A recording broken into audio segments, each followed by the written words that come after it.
Hello everyone, स्वागत है आप सभी का डाउटनेट लाइव में। तो इस क्लास में हम लोग डिस्कस करेंगे सीबीएसई बोर्ड में पिछले साल मैग्नेटिज्म से आए हुए क्वेश्चन। क्या करेंगे बेटा? सीबीएसई बोर्ड के प्रीवियस ईयर के क्वेश्चंस। और मैं आपको इस वीडियो में यह भी बताऊंगा कि कौन से क्वेश्चंस है जो इस साल 12वीं बोर्ड में जिनके आने के चांसेस बहुत ज्यादा है। ठीक है, अगर मैं एक क्वेश्चन की बात करूं, एक क्वेश्चन इतना इंपॉर्टेंट है जो बार बार रिपीट हुआ है और आज ही वो कक्षा 12वीं में मैंने पढ़ाया है। क्या क्वेश्चन है? क्वेश्चन है magnetic field due to circular current carrying loop. ठीक है बेटा, सर्कुलर करंट कैरिंग लूप के कारण मैग्नेटिक फील्ड। यह क्वेश्चन इतना इंपॉर्टेंट है कि कई बार का मेरा कहने का मतलब है कि 5 से ज्यादा बार पूछा जाएगा पिछले 5-7 साल में। मतलब ऑलमोस्ट हर ईयर फ्रीक्वेंटली रिपीट हो रहा है। 2011 के बाद से काफी बार पूछा जा चुका है magnetic field due to circular current carrying loop, जो कि आज हमने टॉपिक पढ़ा है, आज ही करवाया है वो टॉपिक। ठीक है भैया, बहुत बढ़िया। जिन बच्चों ने क्लास ली होगी उन्हें समझ में आया होगा कि आज सुबह ही ये टॉपिक हमने पढ़ा है और बोर्ड के एग्जाम से पॉइंट ऑफ व्यू से, बोर्ड एग्जाम के पॉइंट ऑफ व्यू से काफी ज्यादा इंपॉर्टेंट ये टॉपिक है। तो बेटा पहले तो इसे नोट करके रख लो, आज जो पढ़ा है उसे दोबारा से एक बार फिर से रिवाइज कर लेना ताकि आपके 5 नंबर सीधे सीधे पक्के हो जाएं। अब वो सेंटर पे भी पूछ सकता है, अब वो मैग्नेटिक फील्ड एक्सिस पे भी पूछ सकता है और वो साथ में ग्राफ भी बनवा सकता है। ठीक है, सभी लोगों को क्लैरिटी है इस बात की? चलिए तो भैया लेक्चर को स्टार्ट करते हैं क्विज के साथ में। पहले क्विज डिस्कस करेंगे, उसके बाद में हम लोग पिछले साल के सीबीएसई एग्जाम में आए हुए क्वेश्चन पेपर करेंगे। ठीक है, चलिए। इससे आपको देखो आइडिया क्या हो जाएगा, इससे आपको आइडिया इस बात का हो जाएगा, अच्छे से हो जाएगा कि एग्जाम में एक्चुअल में किस चैप्टर से कैसे क्वेश्चन पूछे जाते हैं। ठीक, चलिए लगाइए। हाँ चलिए बेटा, पहला क्वेश्चन आप लोगों के सामने आ चुका है। जल्दी से इसे सॉल्व कर दीजिए फटाफट से। आप लोगों को सब कुछ आता है, तेरे को पता है, तेरे को सब कुछ आता है। अगर तू नहीं सीख पा रहा है तो बेटा तू गड़बड़ कर रहा है। कहीं ना कहीं तेरे बाल्टी में छेद है जहां से पानी लीक हो रहा है। समझ रहा है? चल चल चल चल फटाफट, 30 सेकंड का सवाल है। अच्छा सवाल है, ये भी आज ही क्लास में करवाया है।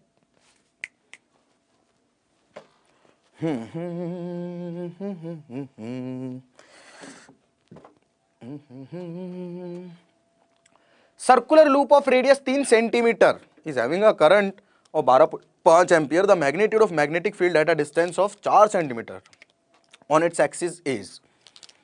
चलो बताइए, एक्सिस पे 4 सेंटीमीटर दूरी पे सेंटर से मैग्नेटिक फील्ड। अरे फॉर्मूला है, आज सुबह पढ़ाया है, तेरे को पता होना चाहिए। बोल दिया था रात के 2 बजे भी कोई फॉर्मूला पूछ ले, याद होना चाहिए वो फॉर्मूला, इतना इंपॉर्टेंट है वो फॉर्मूला। चलिए बेटा पहला सवाल करते हैं पहले क्विज का। Electron is moving with a velocity v produces a magnetic field vector b, then. चलो सवाल हटा दो भाई, ये वायर है, करंट कैरिंग वायर के कारण ही क्या प्रोड्यूस होता है? मैग्नेटिक फील्ड प्रोड्यूस होता है। यही तो हम पढ़ रहे हैं। बायो सावर्ट भाई ने यही बात बोली थी, सेम बात बायो सावर्ट भाई साहब बोल के गए थे। ठीक है, अब मान लो इसमें करंट जा रही है ऊपर, तो इलेक्ट्रॉन्स नीचे आ रहे होंगे। ऑब्वियस सी बात है, क्यों? क्योंकि भैया इलेक्ट्रॉन के ऑपोजिट डायरेक्शन में करंट जाती है। तो करंट इलेक्ट्रिसिटी में पढ़ा था हमने, जो दूसरा चैप्टर पढ़ा था। आज कोई नई बात थोड़ी है, मतलब आज का चैप्टर थोड़ी ना ये। करंट के ऑपोजिट डायरेक्शन में जाते इलेक्ट्रॉन, मतलब इलेक्ट्रॉन इधर जा रही तो करंट ऊपर जाएगी। ठीक है, ओके ठीक है भाई साहब, बिल्कुल सही बात है। अब यार हमने एक चीज देखी, अगर करंट ऊपर जा रही है तो इधर अगर मैं मैग्नेटिक फील्ड निकालना चाहता हूं तो मैग्नेटिक फील्ड की डायरेक्शन क्या होगी? देखो, करंट की डायरेक्शन में कर लिया अंगूठा और जिस पॉइंट पे निकालना उधर कर ली उंगलियां।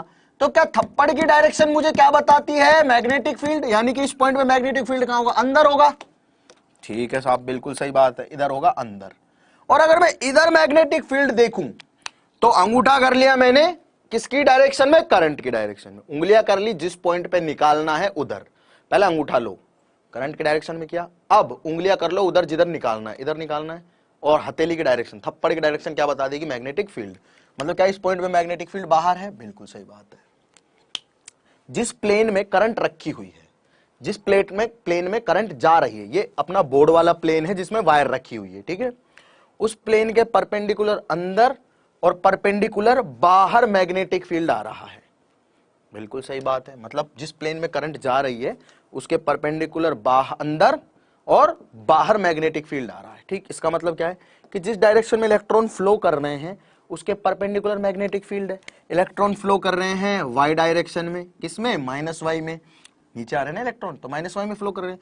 करंट आ रही है यहाँ पे माइनस के कैप में और यहाँ पे आ रही है प्लस के कैप में। क्या सभी को क्लैरिटी है? क्या वाई और के दोनों एक दूसरे के परपेंडिकुलर होते हैं? क्या वाई और माइनस के एक दूसरे के परपेंडिकुलर होते हैं? तो क्या हमेशा इलेक्ट्रॉन की मोशन के परपेंडिकुलर मैग्नेटिक फील्ड आएगा? बस, तो परपेंडिकुलर होना चाहिए। ऑप्शन देख लो कौन सा सही है, परपेंडिकुलर किस में आ रहा है, वही ऑप्शन करेक्ट है। चलिए दूसरा सवाल देखते हैं। दूसरा सवाल क्या कह रहा है? दूसरा सवाल ये कह रहा है बेटा कि सर्कुलर लूप है, रेडियस है 3 सेंटीमीटर, मतलब ये लूप है, इसकी रेडियस दे रखी है अपन को 3 सेंटीमीटर, और क्या दे रखा है देखो, और दे रखा है अपने को करंट दे रखी है इसमें 12.5 एम्पियर। कितनी? 12.5 एम्पियर। और क्या दे रखा है? Magnetic field at a distance 4 centimetre on its axis. Centre से 4 सेंटीमीटर दूरी पे यहां पे मैग्नेटिक फील्ड बताना है। तो क्या होता है मैग्नेटिक फील्ड का फॉर्मूला? B बराबर mu naught I R square upon 2 R square plus X square की पावर 3/2। ये सवाल पहले सीबीएसई बोर्ड में आ चुका है। सीबीएसई बोर्ड में ये सवाल पहले आ भी चुका है कि इतनी दूरी पे आपको ये फाइंड करना है, तो आपको फॉर्मूला लगाना है। फॉर्मूला लगाया, फॉर्मूला लगाते के साथ ही म्यू नॉट की वैल्यू रखी 4.2 × 10⁻⁷, करंट की वैल्यू रखी 12.5, आर की वैल्यू रखी 3 सेंटीमीटर, अरे रेडियस ऑफ द लूप जिसके कारण मैग्नेटिक फील्ड फाइंड कर रहे हो, कितनी है रेडियस? 3 सेंटीमीटर, यानी कि 3 × 10⁻⁻² का होल स्क्वायर। बेटा यूनिट कन्वर्जन का खासा ध्यान रखना है। बोर्ड के पेपर में जो बच्चे गलती आते हैं ना, बोर्ड के पेपर में लिखाई के नंबर देखो यार, लिखाई सही से है तो नंबर सही से मिलेंगे, लिखाई नहीं है तो कुछ नहीं। ठीक, डिवाइड कर देते हैं इसे, किससे डिवाइड कर देते हैं? 2। आर की वैल्यू क्या है? अगेन 3, यानी कि 3 × 10⁻⁻² का स्क्वायर करेंगे, प्लस एक्स। एक्स क्या है? एक्स होता है सेंटर से वो दूरी, पॉइंट की दूरी जिस पे मैग्नेटिक फील्ड फाइंड करना है, तो कितनी? 4 सेंटीमीटर है। ठीक है, तो 4 × 10⁻² का होल स्क्वायर। ठीक है, और इसकी पूरे की पावर 3/2। इसकी पूरे की पावर कितनी हो जाएगी? 3/2 हो जाएगी। ठीक है बेटा, चलिए, तो 2 से ये 2 बार कैंसल आउट हो गया, ये आ गया अपने पास में 2 पाई इंटू 12.5 इंटू 3 इंटू 10 की पावर -7, और ये -4 -11 हो गए, डिवाइडेड बाय यहां कितना आ जाएगा? 3 × 10⁻² का स्क्वायर है, प्लस 4 × 10⁻² का स्क्वायर है। ठीक है, तो मैं 10 की पावर -2 का स्क्वायर कॉमन लेता हूं, 10 की पावर -2 का स्क्वायर कॉमन लेता हूं। इसका मतलब मैं क्या कॉमन ले रहा हूं? मैं 10 की पावर -4 कॉमन ले रहा हूं। 10 की पावर -2 का स्क्वायर कॉमन ले रहा हूं, मतलब 10 की पावर -4 कॉमन ले रहा हूं, तो मैंने 10 की पावर -4 कॉमन ले ली। ठीक है, अब -4 बाहर आएगी तो पावर 3/2 है, तो इसकी पावर 3/2 करनी पड़ेगी। अंदर क्या क्या बचेगा? 3 का स्क्वायर प्लस 4 का स्क्वायर और इसकी पावर 3/2। ठीक है, सॉल्व करो, आपके पास आंसर आ जाएगा। ये देखो 9 और 16 25 हो जाएंगे, 25 की पावर 3/2 करनी है, यानी कि 25 × 5। 25 की पावर 3/2 क्या होगी?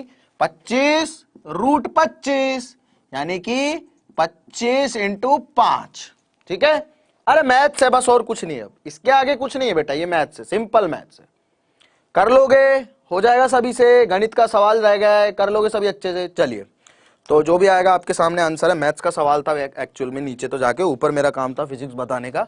आई होप आप लोगों ने अच्छे से इसे समझ लिया और सॉल्व कर लिया है। चलिए, अब बेटा प्रीवियस ईयर के ही क्वेश्चंस डिस्कस करेंगे, सिर्फ जो पेपर में आते हैं और मोस्ट एक्सपेक्टेड और मोस्ट रिपीटेड क्वेश्चन है, जो सबसे ज्यादा बार रिपीट हुए हैं, उन क्वेश्चन को मैग्नेटिज्म से। ठीक है, अगर आप देख रहे हो तो बेटा पूरा देखे वीडियो को, क्योंकि यार अगर आपको सही में कुछ सीखना है तो देखो यार पूरा, मतलब क्लास में पूरा अटेंशन के साथ बैठो, अटेंशन के साथ चीजों को सीखो और अटेंशन के साथ ही चीजों को देखो, ताकि आगे भी आप लोग अच्छे से एग्जाम को दे पाए।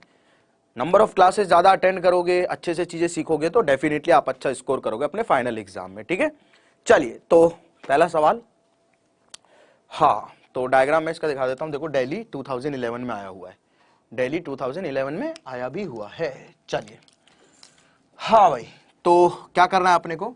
2 सर्कुलर कॉइल दी हुई है, पहली बना ली, ठीक है, और दूसरी इसके जस्ट परपेंडिकुलर रखी हुई है, ऐसे रखी हुई है ना, ओके।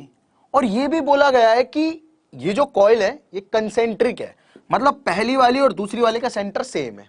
ठीक है, पहली वाली और दूसरी वाली का सेंटर सेम है, मतलब कैसे कि एक कॉइल ऐसे है इस प्लेन में और एक कॉइल ऐसे है इस प्लेन में। अरे समझ में आया, एक कॉइल ऐसे है इस प्लेन में और एक कॉइल ऐसे है इस प्लेन में। बोला गया देखो ये दो कॉइल है, ये P है इस कॉइल का नाम, इसका नाम Q है। ठीक है, इन दोनों में करंट जा रहे हैं मस्त I। ठीक, इसमें जा रही है I ऐसे और इसमें जा रही है I ऐसे, ऐसे जा रही है, हाँ ऊपर से ऐसे नीचे जा रही है। ठीक है, अब बोला गया है कि इस कॉमन सेंटर पे मैग्नेटिक फील्ड क्या होगा। सवाल हटा दीजिए, 2011 दिल्ली बोर्ड का सवाल है। चलिए, मतलब दिल्ली में आया हुआ CBSE बोर्ड का सवाल है 2011 का। चलिए कर लें। सबसे पहले ये सोचो कि ये जो शेप है वो कैसे बनी हुई, पहले सोच के देखो, दिमाग लगाओ। सबसे पहले ये सोचो कि शेप कैसी बनी हुई। देखो ऐसे एक वायर है जिसमें करंट ऐसे घूम रही है और उसी के साथ कंसेंट्रिक ऐसी एक वायर है जिसकी इस तरह से करंट घूम रही है। ठीक है, ओके। अब अगर मैं ऐसे वाली वायर को देखूं और ऐसी वाली वायर को देखूं, दोनों का सेंटर सेम, तो क्या मुझे सिर्फ दो सर्कुलर लूप के सेंटर पे क्या फाइंड करनी है, मैग्नेटिक फील्ड फाइंड करनी है। ठीक है भाई साहब, तो इसके कारण मैग्नेटिक फील्ड कितनी होगी, इसमें करंट आ रही है ऐसे बाहर, ठीक है, ऐसे आ रही है ऐसे बाहर। ठीक है, तो अगर इसमें ऐसे करंट आ रही है तो सर्कुलर लूप के कारण मैग्नेटिक फील्ड कैसे लिखते हैं, करंट की डायरेक्शन में अपनी फिंगर को कर्ल करो और अंगूठे की डायरेक्शन मैग्नेटिक फील्ड बता देती है। तो मैं ऐसे कर्ल करूंगा क्योंकि इसमें करंट ऐसे आ रही है, तो मैंने अपनी फिंगर ऐसे कर्ल करी, ऐसे कर्ल करी, ऐसे कर्ल करी, तो इधर आया मैग्नेटिक फील्ड। तो ये आ रहा है magnetic field due to Q. Q के कारण मैग्नेटिक फील्ड आया सेंटर पे इधर की तरफ। ठीक है भाई साहब, क्योंकि वेक्टर क्वांटिटी है ना, तो दोनों के कारण देखना पड़ेगा किधर किधर डायरेक्शन में आ रहा है, फिर वेक्टर एडिशन से ही सॉल्व करेंगे उसे, ऑब्वियस सी बात है। चलिए, अब इसमें जा रहा है ऐसे, इसमें जा रही करंट ऐसे, तो ऐसे करूंगा मैं अपनी फिंगर्स को कर्ल करंट की डायरेक्शन में। तो जैसे ही करंट की डायरेक्शन फिंगर कर्ल करता हूं, ऊपर की तरफ आ गया अपना मैग्नेटिक फील्ड, यह आ गया सेंटर पे मैग्नेटिक फील्ड पी के कारण। ठीक है, क्या magnetic field due to P coil और magnetic field due to Q coil perpendicular है एक दूसरे के? क्लियर है सभी लोगों को? परपेंडिकुलर यानी कि दो वेक्टर परपेंडिकुलर है, तो परपेंडिकुलर में क्या निकलता है, दोनों का रिजल्टेंट, दोनों का रिजल्टेंट निकलेगा B बराबर अंडर रूट BP का स्क्वायर प्लस BQ का स्क्वायर। परपेंडिकुलर वेक्टर को ऐसे ही जोड़ते हैं।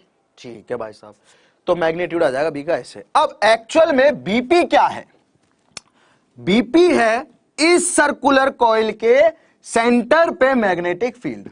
तो सर्कुलर कॉइल के सेंटर पे मैग्नेटिक फील्ड क्या होता है बेटा, mu naught I upon 2R। ठीक है, और सिमिलरली BQ का है, BQ है इस सर्कुलर कॉइल के सेंटर पे मैग्नेटिक फील्ड, क्या होता है, mu naught I upon 2R। बस यहां वैल्यू पुट करो, आंसर आ जाएगा, बस यहां वैल्यू पुट करो, आंसर आ जाएगा। ठीक है, अरे क्लियर है, 2011 का सवाल है फाइनल एग्जाम का। ठीक है, क्लियर है। अरे BP और BQ की वैल्यू यहां पुट करो, स्क्वायर करो, अंडर रूट ले लो, आंसर आ गया, सिंपल है बिल्कुल। आपको तो सवाल को सेव करके रखना है कि हाँ ये सवाल ही से ऐसे सॉल्व करना था। सॉल्व कर लोगे या करके दिखाऊं?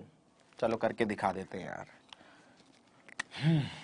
B बराबर अंडर रूट, BP की वैल्यू क्या है, म्यू नॉट I, अगर करंट सेम जा रही है तो 2R का square plus mu naught I upon 2R का होल स्क्वायर। ठीक है, क्लियर है सभी लोगों को? बस इसे सॉल्व कर देंगे, यही आंसर है, इसे सॉल्व कर देना। Root two times mu naught I upon 2R square आ जाएगा। ठीक है, root 2 times mu naught I upon 2R आ जाएगा। ठीक है, चलिए, हाँ भाई बहुत ही अच्छा सवाल था वैसे ये, और मैं ये कहूंगा कि मतलब अच्छे सवाल ही इस चैप्टर से पूछे जाते हैं, तो आपको फोकस करने की जरूरत है, काफी ज्यादा ध्यान लगाने की जरूरत है इस पर्टिकुलर चैप्टर में। तो अगला लगाओ भाई। ओहो, फिर से दिल्ली 2011 में आपको एक चीज देखने को मिल रही है कि एक ही ईयर में कैसे कैसे सवाल पूछ लिए, मतलब काफी हैवी चैप्टर है ये, तो काफी भारी चैप्टर है ये, तो एक ही ईयर में दो तीन तीन सवाल पूछे हुए हैं ना। चलिए देखो, एक कॉइल रखी हुई है ऐसे और एक कॉइल रखी हुई है कहीं यहां पे ऐसे। ठीक है, और मुझे बोला क्या गया है, बोला गया है कि ये टेढ़ी बन गई यार, ये मजा नहीं आता, डायग्राम सीधा नहीं हो तो मजा किरकिरा हो जाता थोड़ा सा। चलिए सीधा बनाते हैं इसको। ऐसे और ऐसे, ठीक है।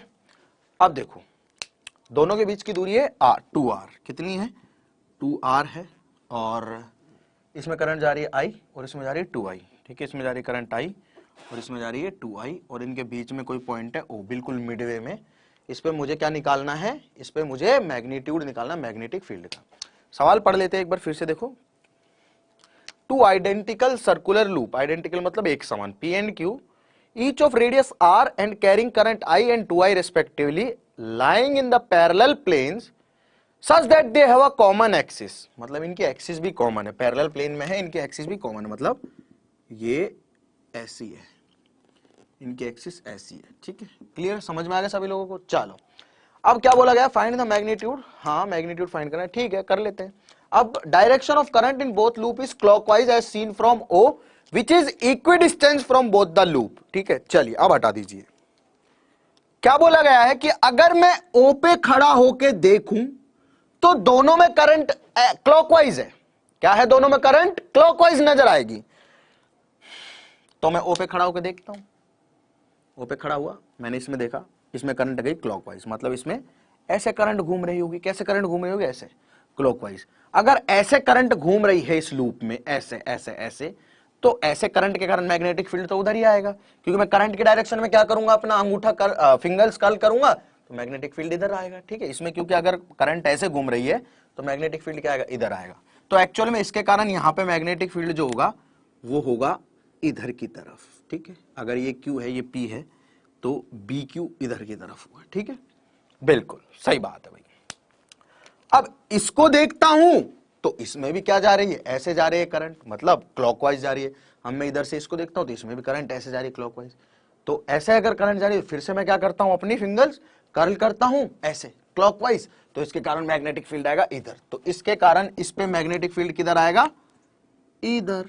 क्लियर है सभी लोगों, क्योंकि इसमें आ रहा है, देखना इसमें करंट ऐसे जा रही है, इधर से देखूंगा तो इसमें करंट ऐसे जा रही है क्लॉकवाइज, तो मतलब इसमें करंट ऐसे जा रही है, ऐसे करंट जा रही है, तो मैग्नेटिक फील्ड इधर, मतलब इस पॉइंट में मैग्नेटिक फील्ड इधर होगा। ये हो गया BP, क्या हो गया BP, ठीक है। BP की अगर मैं वैल्यू लिखूं तो BP की वैल्यू कितनी आएगी, म्यू नॉट I, ठीक है। अगर इसमें करंट जा रही है I तो mu naught I upon mu naught I R square, इसकी रेडियस कितनी R मान लेते हैं, R square upon 2 R square plus x। ये दूरी अगर 2r है, ये दूरी अगर 2r है तो ये दूरी कितनी होगी, इक्विडिस्टेंस पॉइंट r होगी और ये भी r होगी, ठीक है। और इनकी रेडियस भी r ही दी हुई है, स्मॉल r ही दी हुई है, तो स्मॉल r ही लिखते हैं हम। रेडियस कितनी दी हुई है सर्कुलर लूप्स की, स्मॉल r ही दी हुई, तो स्मॉल r ही लिखते हैं, ठीक है। r square plus x square, x की वैल्यू क्या है, सेंटर से जिस पॉइंट में मैग्नेटिक फील्ड निकालना है उसकी दूरी कितनी है, r। अरे यार आज ही पढ़ा है, पता होना चाहिए तेरे को सब कुछ, ठीक है। इसको आगे सॉल्व करेंगे तो क्या आएगा, mu naught I R square upon 2, ये हो गया 2r स्क्वायर की पावर 3/2, ठीक है। अब देखो इसे और आगे सॉल्व करेंगे तो mu naught I R square upon 2 की पावर 3/2 कितना होता है, 2√2। अरे 2 की पावर 1 प्लस 2 की पावर 1/2, 2 की पावर 3/2 कितना होता है, 2√2, ठीक है ना, इतना ही होता है, बिल्कुल सही बात है। अब r की पावर 3/2, R स्क्वायर की पावर 3/2 कितना होगा, r क्यूब, यही होगा। r स्क्वायर ने r स्क्वायर को मार दिया, आंसर क्या आया, mu naught I upon 4√2r, ये आया P के कारण मैग्नेटिक फील्ड, ठीक है। और डायरेक्शन कितनी किधर आ रही है, माइनस I कैप में, ठीक है, डायरेक्शन के साथ लिख दिया मैंने, ठीक। अब थोड़ा Q की चर्चा कर लेते हैं।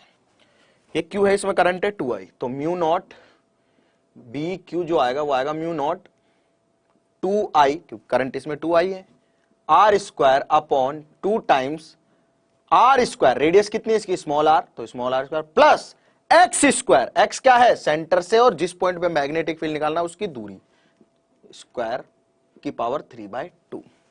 अरे फॉर्मूला तो पता है ना, B बराबर mu naught I R square upon 2 R square plus x square की पावर 3/2। फॉर्मूला में वैल्यू पुट करे जा रहा हूं। सीबीएसई बोर्ड में या किसी भी बोर्ड के एग्जाम में, कोई से बोर्ड का तू एग्जाम दे रहा है, तेरे को इस चीज का ज्ञान होना चाहिए कि कोई भी सवाल ऐसा नहीं आता जिसमें तेरे को इतना दिमाग लगाना पड़ेगा, बहुत हैवी हो जाए। हेल्दी कैलकुलेशन भी नहीं आती, बिल्कुल बेसिक चीज आती है, फॉर्मूला रखेगा तेरे को आंसर मिल जाएगा। बस तेरे को फॉर्मूला याद होना चाहिए और बेसिक चीजें पता होनी चाहिए, डायरेक्शन कहां कहां कैसे कैसे निकाली जाएगी। ठीक, चलिए बहुत सही। म्यू नॉट, 2 ने 2 को मारा, आई आर स्क्वायर अपॉन 2r की पावर 3/2, 2r² की पावर 3/2, तो ये आया mu naught I R square upon 2√2 into R की पावर 3। आर स्क्वायर ने फिर से आर स्क्वायर को मार दिया, तो अब आया mu naught I upon 2√2r। ठीक है, ये आया बी क्यू, और इसकी डायरेक्शन कहाँ है, क्यू के कारण मैग्नेटिक फील्ड कहाँ है, इधर की तरफ है, यानी कि आई कैप में है। ठीक है, दोनों के कारण आ गया, पी के कारण आ गया और क्यू के कारण आ गया। ठीक है, अब दोनों में से ये आई कैप वाला पॉजिटिव ले लेता हूं और माइनस के कैप वाला नेगेटिव ले लेता हूं। एक वेक्टर इधर है, एक वेक्टर इधर है, क्या वेक्टर पढ़ा हुआ है आप लोगों ने, एक वेक्टर इधर है, एक वेक्टर इधर है, क्या वेक्टर आप लोगों ने पढ़ा हुआ है अच्छे से। क्या होता है जब दो वेक्टर एक ही लाइन के अलोंग होते हैं और अपोजिट डायरेक्शन में होते हैं तो डायरेक्ट उनको घटा सकते हैं, बिल्कुल घटा सकते हैं जी। तो भैया बड़ा पॉजिटिव कौन सा है, वो वाला, नेगेटिव कौन सा है, ये वाला, तो उसमें से इसको घटा दो तो नेट मैग्नेटिक फील्ड कितना आ जाएगा भाई साहब, mu naught I upon 2√2r minus mu naught I upon 4√2r और आई कैप आ जाएगी डायरेक्शन। अरे ये आई कैप में था, ये माइनस आई कैप में था, इसलिए तो माइनस का लिखा है, और डायरेक्शन कॉमन आ गया आई कैप दोनों की। ठीक है, जो भी आएगा वो आई कैप की डायरेक्शन के अलोंग आ जाएगा। ठीक है, तो म्यू नॉट यहाँ पे आई था म्यू नॉट आई अपॉन 2, यहां से देखो हम क्या कर सकते हैं, यहां से हम एलसीएम ले सकते हैं 4√2r। क्या ले सकते हैं, 4√2r एलसीएम ले सकते हैं।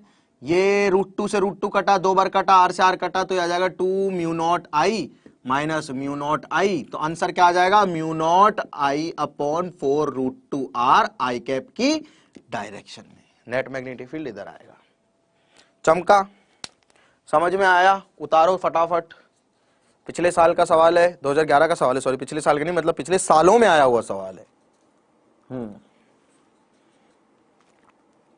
करो भाई, समझ में आया।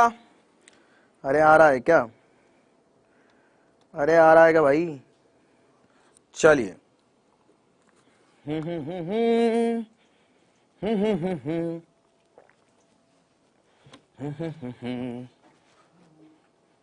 मिटा दिया जाए, मिटा देते, चलो।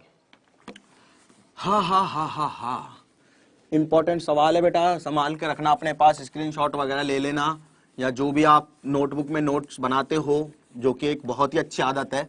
अगर बच्चे डाउटनेट के नोटबुक में नोट्स बना रहे हैं तो मैं बहुत खुश हूं उनके परफॉर्मेंस से और उनकी इस एक्टिविटी से कि वो नोटबुक में लिख रहे हैं चीज़ों को। बेटा लिखोगे तो ही पार पड़ेगी, ऐसे नहीं पढ़ने वाली है। लिखोगे तो ही पार पड़ेगी, ऐसे नहीं पढ़ने वाली है। अरे लाइफ में कुछ करना है तो थोड़ा बहुत मेहनत करो भाई। प्रिविलेज आपके पास बहुत सारे हैं, मतलब सुविधाएं आपके पास बहुत सारी है, लेकिन एक अच्छा स्टूडेंट हमेशा अपने खुद के नोट्स जरूर बनाता है, क्योंकि उसको पता होता है कि मैंने चीजों को समझा कैसे है, वो उसके नोट्स में रिफ्लेक्ट होती है। जो भी स्टूडेंट पढ़ाई करता है वो खुद के नोट्स जरूर बनाता है, और उसे ही पता होता है कि उसने ये लिखा है तो ये क्यों लिखा है, इसका मीनिंग क्या है, और जब वो फाइनल एग्जाम में जाता है तो उसे वहां से पढ़ के बहुत प्यारी क्लैरिटी आती है कि यार हाँ ऐसे ऐसे चीजें होनी चाहिए और ऐसे ऐसे होती है और मुझे ये सारी चीजें समझ में आती है। दूसरे के नोट्स पढ़ने से क्या होता है, जैसा उसने समझा है ऐसा हमें समझना पड़ता है। अब जरूरी थोड़ी हो भगवान है सामने वाला जैसे समझ रहा है वैसा हम समझे, नहीं समझेंगे, हम अपनी मर्जी से समझेंगे, क्या इसमें। तो बेटा यही बोलूंगा, हर एक बच्चे का अपना दिमाग अलग होता है, हर एक बच्चा स्पेशल होता है, तो आप खुद के नोट्स प्लीज खुद ही बनाइए, किसी और जगह पे ज्यादा रिलायबल ना रहें। चलो अगला सवाल। ओहो देखो 2011 में दिल्ली में सेम सवाल, लेकिन अब करंट है आई और आई। अब करंट क्या है, आई और आई, सेम सवाल है, और लेकिन एक में क्लॉकवाइज है पी में और क्यू में एंटी क्लॉकवाइज है। तो देखो सवाल में क्या घपला इस बार बनेगा, देखो। हाँ भाई ये पी है और यहां एक लूप है क्यू, ठीक है, ऐसा ही है, दोनों की एक्सिस है सेम, यहां पे पॉइंट है ओ, ये पी ये क्यू, करंट दोनों में सेम है, इसमें भी आई है और इसमें भी आई है। हटा दो सवाल को, मुझे यहाँ पे मैग्नेटिक फील्ड निकालना है नेट ओ पे, ठीक है, बीच वाले पॉइंट पे। तो यार मेरी बात सुनो, P में क्लॉकवाइज और Q में एंटी क्लॉकवाइज, है ना, ऐसा ये करंट। एक बार सवाल देख लेते हैं, दोबारा से कंफर्म हो जाते हैं। P में क्लॉकवाइज और Q में एंटी क्लॉकवाइज, अगर O से देखते हैं तो यार क्या होगा, O पे खड़ा हुआ मैं, कहां खड़ा हुआ, O पे खड़ा हुआ मैं, O पे आया मस्त एकदम देखने, भैया देखते हैं क्या हो रहा है। O पे आया, O से देखने की कोशिश करी, करंट कहां जा रही है, तो इसमें जा रही है क्लॉकवाइज, मतलब ऐसे ऐसे ऐसे, तो फिंगर कर्ल करूंगा ऐसे, तो मैग्नेटिक फील्ड की डायरेक्शन आई उधर, मतलब इस पॉइंट पे मैग्नेटिक फील्ड आया P के कारण इधर, ठीक है। अब इधर गया, इसमें देखा, इसमें आ रही है एंटी क्लॉकवाइज, मतलब इसमें जा रही है ऐसे ऐसे ऐसे ऐसे ऐसे ऐसे जा रही है, तो फिर से फिंगर ऐसे कर्ल करी, ऐसे कर्ल करी, तो फिर से मैग्नेटिक फील्ड इधर, मतलब Q के कारण भी मैग्नेटिक फील्ड P इधर ही, P के कारण Q के कारण दोनों का इधर ही रहा मैग्नेटिक फील्ड।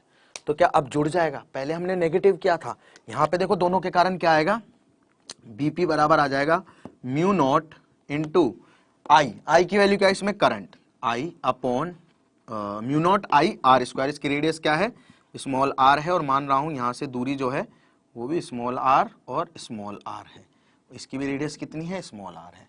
तो म्यू नॉट आई रेडियस का स्क्वायर जो कि है स्मॉल आर अपॉन 2 रेडियस का स्क्वायर प्लस दूरी का स्क्वायर का पावर 3/2। डायरेक्शन क्या है, माइनस आई कैप। क्या सेम ही चीज, क्योंकि बिल्कुल आइडेंटिकल मामला है, सेम ही चीज क्यू के कारण भी आएगी। बी क्यू क्या हो जाएगा, बी क्यू हो जाएगा म्यू नॉट आई, इसकी भी रेडियस आर है तो R square upon 2 R square plus दूरी भी इसके लिए आर है तो आर स्क्वायर की पावर 3/2, और डायरेक्शन भी सेम है।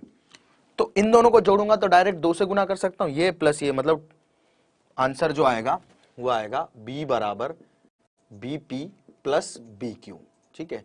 तो दोनों को जोड़ देते हैं, है ना, दोनों को जोड़ दे तो डायरेक्शन क्या रहेगी, माइनस आई कैप ही रहेगी, नेट भी माइनस आई कैप में आएगा, ठीक है भाई, बिल्कुल सही बात है। तो दोनों को जोड़ देते हैं, जोड़ने के लिए देखो दोनों आइडेंटिकल है, सेम चीजें हैं, बस एक को उठा लो 2 से गुना कर दो, तो mu naught I R square upon R square plus R square की पावर 3/2, ठीक है। ये 2 से डिवाइड, यहाँ पे 2 था, ठीक है, तो ये आया बीपी के कारण, और बीक्यू के कारण भी आएगा सेम, मतलब इसी में ये ही जोड़ूंगा तो 2 से गुना कर देता हूं बस डायरेक्ट, इससे 2 से 2 ये कट गया, तो ये आंसर है। बस आर को खोल लो यहाँ पे नीचे। चमका, कितनी बार कैसा सवाल पूछा गया है इस पर्टिकुलर एक टॉपिक से, आया समझ में, अरे समझ में आ रहा है क्या, समझ में आ रहा है बेटा, अरे समझ में आ रहा है क्या, हाँ हाँ हाँ समझ में आना चाहिए बेटा, ठीक है। चलिए अब अगला सवाल लगा लेते हैं यार, और तो क्या ही करें। Next please.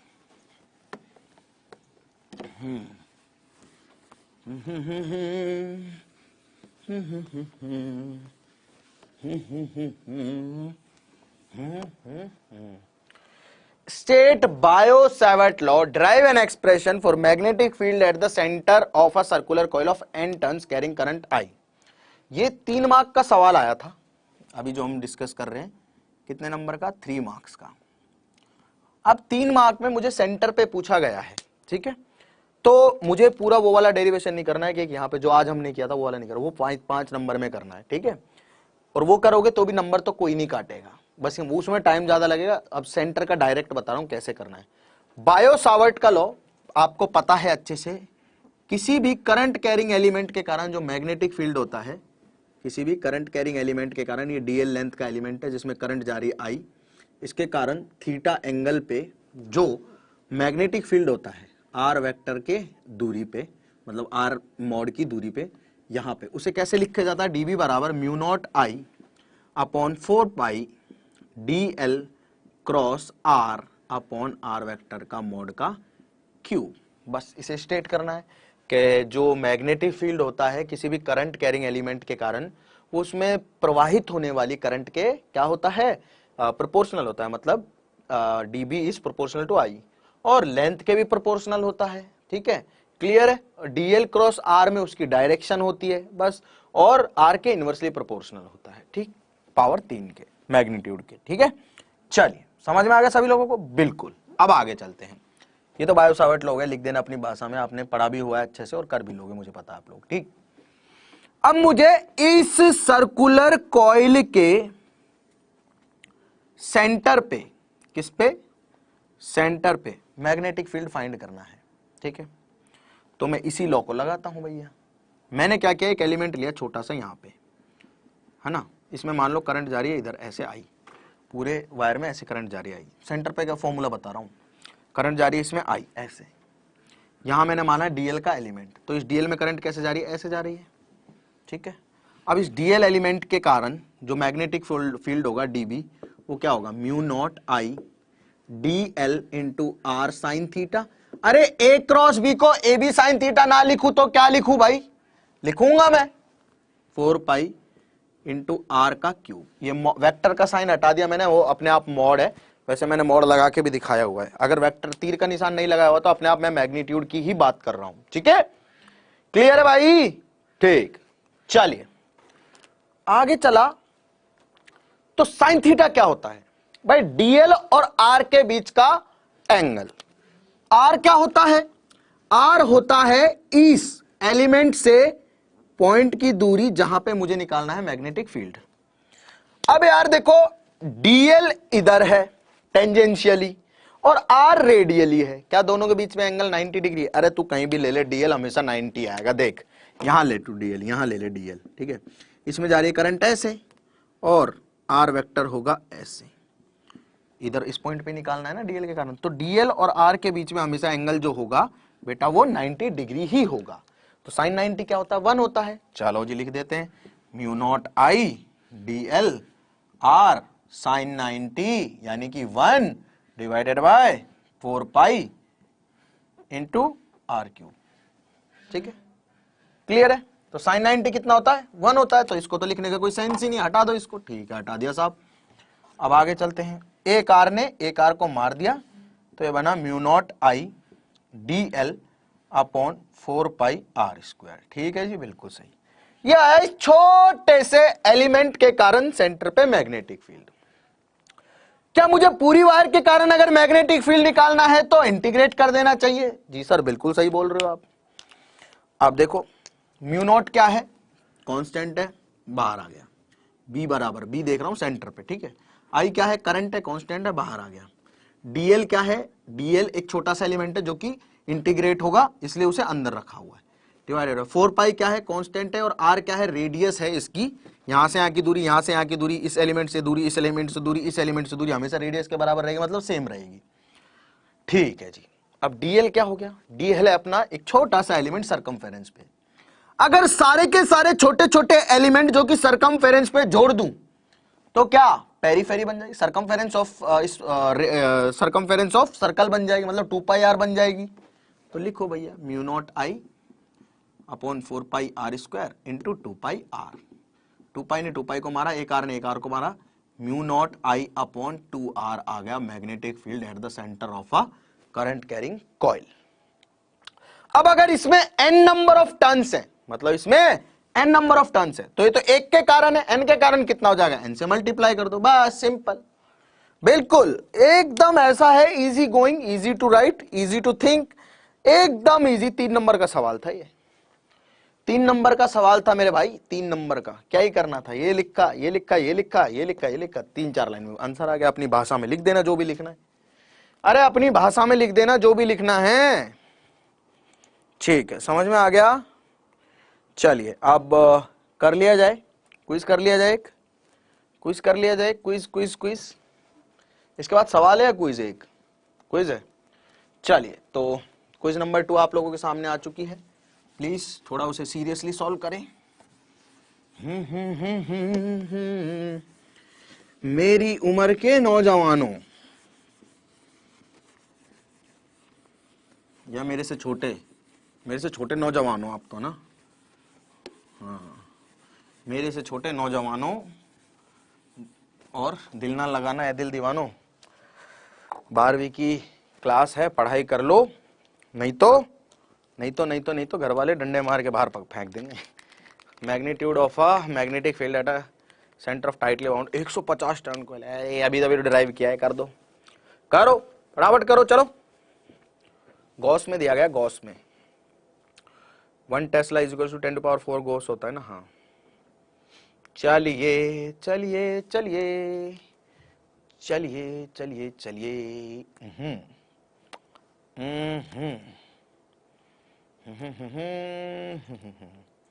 हो गए दोनों सवाल, पहला लगा दीजिए।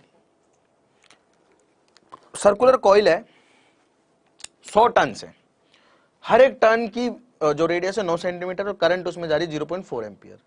Magnitude of magnetic field at the centre of coil, coil के सेंटर पे मैग्नेटिक फील्ड का फॉर्मूला हमें अच्छे से पता है, mu naught I upon 2r होता है, और अगर n नंबर ऑफ लूप है तो n से मल्टीप्लाई कर देते हैं उसे, ठीक है।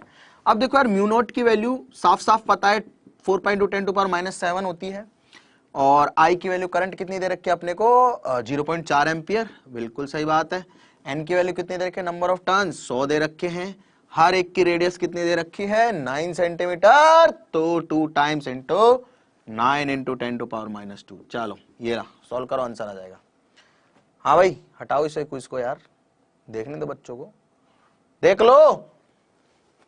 अरे हो जाएगा, कोई बड़ी बात थोड़ी ना है, तू कर सकता है, तू कर सकता है, तू कर सकता है, तू कर सकता है। चलो हो जाएगा, ठीक है, कर भी लिया होगा। चलो आगे चलते हैं, आगे चलते हैं। क्विज का सवाल है, फिर से सेम सवाल है, कुछ भी नहीं करना है, सेम ही क्वेश्चन है बस, ठीक है। वहां टेस्ला में वैल्यू आएगी, यहाँ गॉस में आ जाएगी, ठीक है। सेम ही सवाल है, मैं लिख के टाइम वेस्ट करना नहीं चाहता, सेम एग्जैक्टली सेम सवाल है।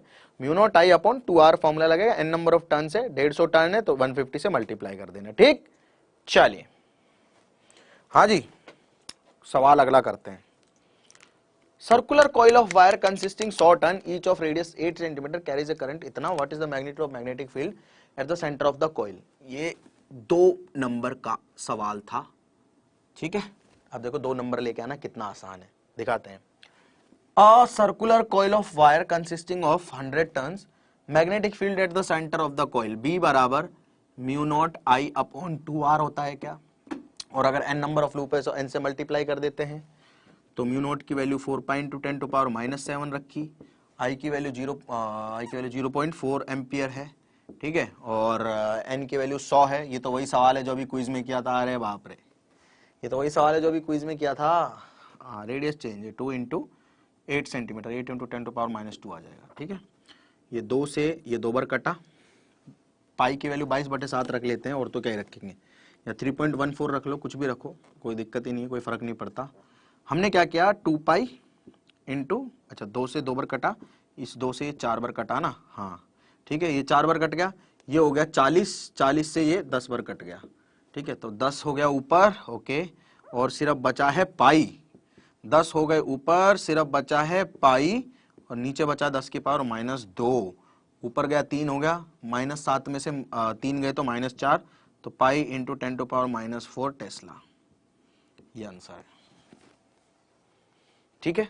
क्लियर है सभी लोगों को, अच्छी क्लैरिटी है सभी लोगों को, इस संबंध में कोई परेशानी अगर हो तो मुझसे आके मिले, उचित व्यवस्था की जाएगी आपके डाउट्स की।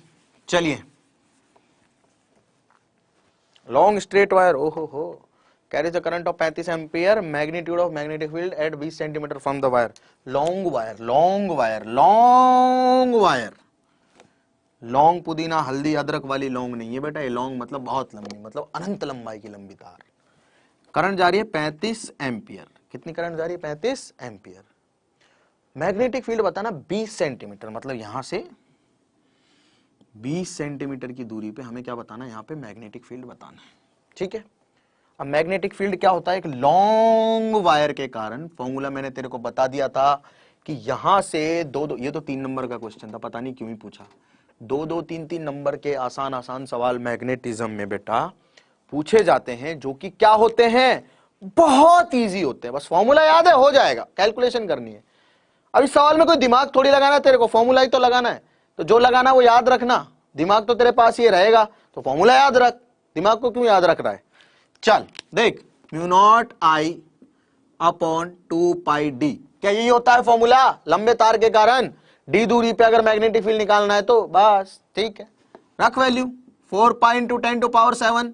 अरे यार म्यू नॉट की वैल्यू नहीं आती, म्यू नॉट की वैल्यू 4 पाई इंटू 10⁻⁷, आई की value 35 ampere, 35 divided by 2 pi into D की वैल्यू 20 सेंटीमीटर, तो मीटर में चेंज करके रखते हैं 20 इंटू 10 टू पावर -2। अरे फर्जी सवाल है, अपनी क्लास में जो बैठा हुआ है बच्चा उसने बहुत अच्छे से कर लिया है, मेरे को इतना पता है।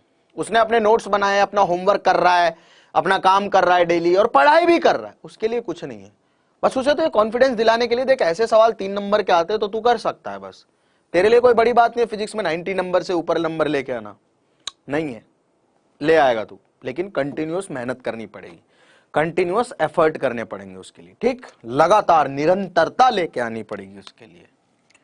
चलिए, तो भैया 2 पाई ने 2 पाई को मारा पहले, तो सबसे पहले तो ये काम हुआ कि 2 पाई ने 4 पाई के साथ लड़ाई करी और 2 बार इसे मार दिया, और भाई साहब 2 ने 2 को मार दिया, ये 20 था ना, तो यहाँ 10 रह गया है ना, ये 35 रह गया, 35 इंटू 10 टू पावर -7, और यहाँ -1 बचेगी तो ऊपर जाके 1 हो जाएगी, तो 35 इंटू 10 टू पावर -6 टेस्ला या 35 माइक्रो टेस्ला आंसर।